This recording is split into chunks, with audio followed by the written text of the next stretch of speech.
Pero bueno, esta es la semana que se ha dedicado a la educación técnica en nuestra provincia, la Semana del Técnico. La gente de AMET es el gremio que nuclea a los trabajadores de la educación técnica en la Argentina y aquí en la provincia de Misiones. Se está organizando esta semana, que cuenta con un invitado especial, porque se trata del magíster Luis Antonio Gómez Orsini, ingeniero, magíster en gestión educativa, que comenzó a colaborar con AMET hace ya mucho tiempo, no es la primera vez que está en Misiones, y ayer llevó adelante el conversatorio de Educación, Trabajo y Sociedad, y hoy presentará en un ratito nomás el libro Pedagogía Crítica para Emma y Bruno, libro de su autoría, entre otros muchos. ¿Cómo está, magíster? ¿Cómo le va? Muy buenos días. ¿Cómo estás, Miguel? Muy buen día, un placer poder estar comunicado contigo y con toda tu querida audiencia. Para mí es un enorme honor que me hayan invitado aquí a Misiones. La primera cuestión tiene que ver un poco con el tema de su conversatorio del día de ayer, ¿no? El tema de educación, trabajo y sociedad. En el caso de la educación para nuestros países, tiene además digamos, una característica muy puntual, que es la muy fuerte participación y orientación del Estado, ¿no? Sobre todo en el área de educación técnica, donde el Estado es fundamental para llevar adelante estos procesos. ¿Cómo se ve desde su lugar todo esto, ¿no? El rol que le cabe al Estado en el diseño y desarrollo de las políticas educativas? Bueno, obviamente que tiene un rol protagónico fundamental para cualquiera de las 8 modalidades que tiene la educación en nuestro país, y particularmente en el caso de la educación técnica, por cuanto un proyecto de país que se interesa en la exportación con valor agregado, sí o sí tiene la necesidad de la formación de técnicos. Cuando digo técnicos, hablo de formaciones profesionales, hablo de técnicos de nivel medio, técnicos superiores no universitarios, ingenieros y demás áreas que tienen que ver con el desarrollo de la tecnología y lo científico-tecnológico, ¿verdad? Así que hay una cantidad de agentes facilitadores para la educación que debe proveer el Estado, que deben estar presentes si realmente queremos resultados. Lamentablemente, en general, estamos más preocupados por los resultados, ¿verdad? Todos sabemos lo que significan las pruebas, las conocidas pruebas PISA internacionales, sí, las Aprender y tantas otras, y parecería que siempre centramos la óptica de un modelo de calidad en ese aspecto, que es apenas una partecita chiquita de todos los resultados que necesita el sistema y que se extienden, por supuesto, a los docentes, a la familia, a la sociedad, a la institución, y a lo que hay que sumar otro 50%, que sería el análisis de los agentes facilitadores que debe poner el Estado. Fíjese qué importante que es la participación del Estado si queremos fortalecer un modelo de calidad educativa. Uh-huh. Hablemos de eso, ¿no? De los agentes facilitadores, porque me parece que mucho de lo que usted está desarrollando en estos días tiene que ver con eso. Y al formar, al preparar gente en el área científica, tecnológica, el primer problema que aparece en estos tiempos es el vértigo asombroso de los desarrollos y los cambios. Esto obliga mucho al formador, al agente facilitador también, ¿no? En el sentido de formarse permanentemente, es decir, no parar de formarse nunca. Eso es así, indudablemente, creo yo que en todas las áreas del aprendizaje, pero particularmente en la nuestra, donde el desarrollo de las nuevas tecnologías, todos lo sabemos, tiene un avance que es muy vertiginoso. Imagine usted cuando yo estudiaba ciencias duras, porque digamos, yo he estudiado ciencias duras y ciencias blandas, ¿no? He tenido esa hermosa posibilidad. Y en los tiempos de estudiar ciencias duras, digamos, lo que yo estudié en la universidad, hoy, digamos, sería considerado absolutamente obsoleto, ¿no? Eran tiempos en que arrancábamos analizando válvulas, transitores, escasamente llegábamos a algunos integrados y algunos microprocesadores, y hoy la tecnología ha avanzado muchísimo respecto a eso, y tenemos dispositivos que trabajan, no sé, con fotones, con otro tipo de tecnologías que en ese momento no existían. Lo importante es la actualización, lo importante es no quedarse, lo importante es entender que ya no existe esa alternativa vieja que nos decían o estudias o trabajas. Eso ya no va más, y es importante que todos los padres lo sepamos. Hoy se estudia y se trabaja, y se estudia toda la vida. No hay ninguna manera que no nos rediseñemos. Tenemos todo el derecho y la libertad de rediseñarnos, y podemos elegir a lo largo del camino cualquier variante, y esas variantes siempre van a exigir una formación. En el caso tecnológico, por supuesto, digamos, es mucho más acuciante, mucho más urgente, porque cualquier escenario de trabajo se va modificando. Y si nosotros no nos ayornamos a eso, es muy difícil que podamos poner en juego nuestros conocimientos. De todos modos, siempre la educación es orientadora, siempre la educación enseña a pensar. Y como cualquier trayecto, lo que existe es una especie de entrenamiento mental, ¿verdad? Y ese entrenamiento, digamos, uno lo tiene que mantener a lo largo de toda la vida. Quedarse es dejar atrás la posibilidad de crecer. ¿Cuáles son los desafíos para una pedagogía de la educación técnica? ¿Se puede hablar de eso? Yo creo que sí. Yo creo que tenemos que empezar a centrarnos más en las pedagogías transversales, ¿no? Esta pedagogía crítica habla de eso. Usted sabe que la pedagogía crítica nace de las teorías críticas, que prácticamente arrancan a mediados del siglo XX, por allá por el año 1937, con lo que se llamó la Escuela de Frankfurt.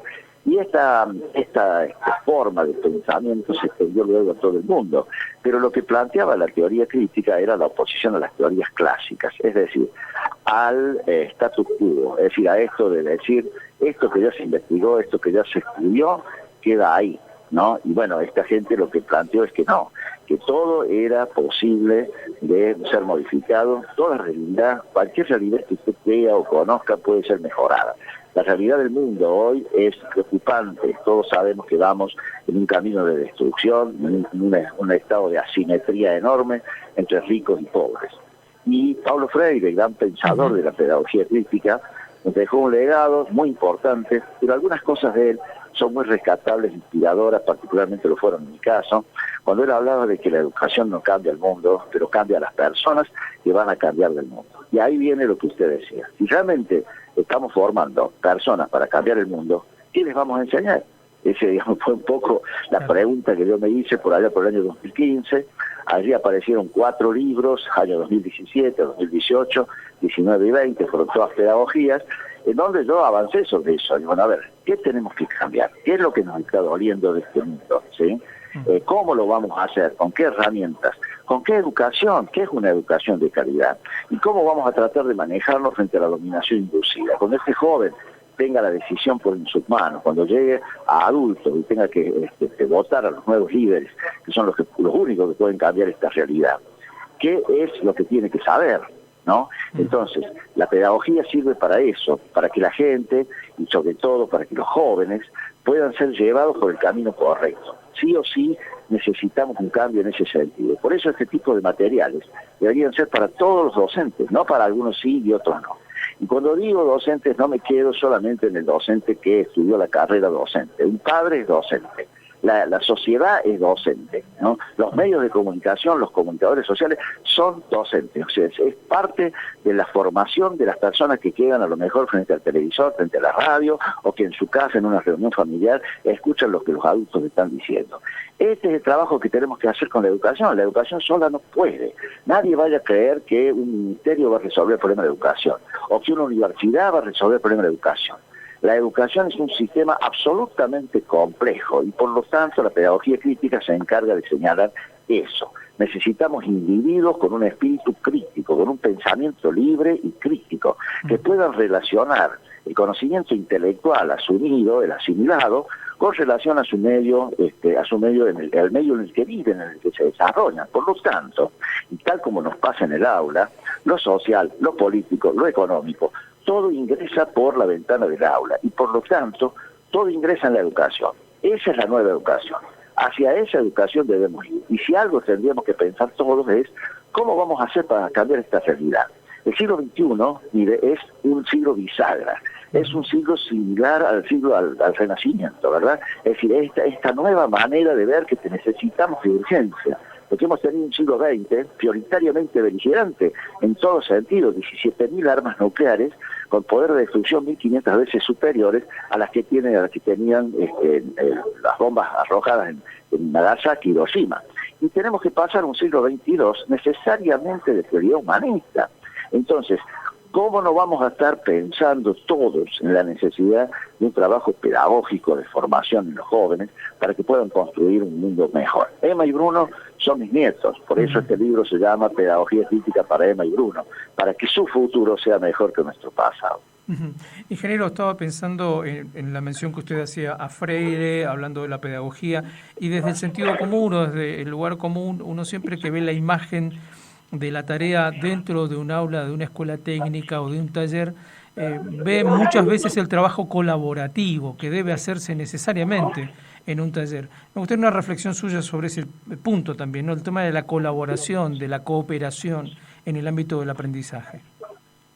Bueno, mire, hay un trabajo conjunto y un trabajo bastante complejo que si no lo armamos entre todos es muy difícil de superar. Mire, si nosotros tenemos alguna ventaja con respecto a lo que es particularmente la educación convencional, hablemos en el caso del secundario, la educación orientada, es este tema de los laboratorios o los talleres, en donde, digamos, hay un fuerte trabajo y un fuerte compromiso con la seguridad, hay un fuerte compromiso con los detalles. Bueno, el joven no se aburre en los talleres. Yo estuve 8 años como subdirector de una dirección que manejaba 250 escuelas técnicas y las recorrí prácticamente todas. Yo lo que le puedo decir es que la ventaja que tenemos en ese sentido, sin ser peyorativo con respecto a las otras formaciones, es que existe un fuerte apego por el taller de parte del alumno, ¿no? Y esto tiene que ver con el contacto que se establece entre la teoría y la práctica. Así que en la medida que nosotros podamos trabajar en el aula, cualquiera sea el trabajo que hagamos, cualquiera sea la disciplina, que podamos trasladar las teorías que llevamos a la práctica, a la realidad, al ejemplo, a la vivencia, siempre va a ser superador. Por lo tanto, seguro que solos no podemos estar, seguro que siempre vamos a necesitar. Nosotros creo que las especialidades necesitan de las orientaciones, fíjese lo que le digo. Yo he visto escuelas que nosotros teníamos en Córdoba, en donde las manejaba nuestra dirección, porque tenían alguna especialidad, pero ellos tenían orientaciones también. Los trabajos hechos, en donde se sumaban las especialidades con las orientaciones, fueron los mejores. Es decir, nada puede quedar afuera. Digamos, la construcción la tenemos que hacer entre todos. Tenemos que unirnos y ayudar, ¿verdad? Y sí, por supuesto que se necesita colaboración, porque los establecimientos educativos necesitan inversión, y alguna vez tenemos que ser capaces de invertir el carro y el caballo, ¿verdad? Es decir, ¿qué significa esto? Que no podemos seguir haciendo el presupuesto primero y después ver qué es lo que vamos a hacer. Lo que debemos hacer primero los docentes es discutir qué necesitamos. Los docentes debemos discutir eso. Llevarlos a nuestros ministros y decirles, mire, esto es lo que necesitamos, consiga la plata, porque, digamos, si lo hacemos al revés, siempre la educación se va a quedar corta, ¿no? Me parece que si necesitamos colaboraciones por ahí, por la colaboración de recursos que tiene que necesariamente dar el Estado, por la colaboración que puede dar el entorno, porque no se olvide usted, y sobre todo en el interior esto se ve mucho, la participación importante que a veces tiene una cooperativa, que a veces tiene un municipio, que a veces tiene una asociación de padres, la necesidad de escuelas para padres, que todavía no lo estamos entendiendo, ¿no? Es decir, hay un montón de ayudas que la educación necesita. El trabajo poliministerial en las escuelas. Nosotros algunas escuelas las trabajábamos hasta con 5 ministerios. Eran casos especiales, pero yo creo que necesitamos un esfuerzo mayor. La educación sola no puede. Así que creo que los juicios apresurados hay que medirlos.